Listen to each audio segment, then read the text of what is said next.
আসসালামু আলাইকুম। আজকে আমরা জেনে নেই স্ক্রিনে ডাবল টাচ করলে স্ক্রিন কিভাবে অন অফ হবে। তো ভিডিওটি শুরু করা যাক। প্রথমে চলে যাবেন আপনার ফোনের সেটিংসে, তারপর জায়গা থেকে একটু স্ক্রল ডাউন করে নিচে আসবেন। আসার পরে দেখতে পাবেন স্পেশাল ফাংশন। এই স্পেশাল ফাংশনের ভিতরে টাচ করবেন, তারপরে একটু নিচে আসবেন।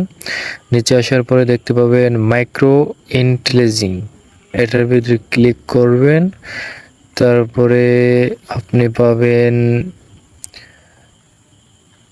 ট্যাপিং ওয়াইক, এই অপশনটার ভিতরে পাবেন। তখন এই অপশনটা এটা অন করে দিলে ডাবল টাচ করলে আপনার স্ক্রিন অন অফ হবে, এবং অফ করে দিলে এটা হবে না। তো আশা করি ভিডিওটা বুঝতে পারছেন।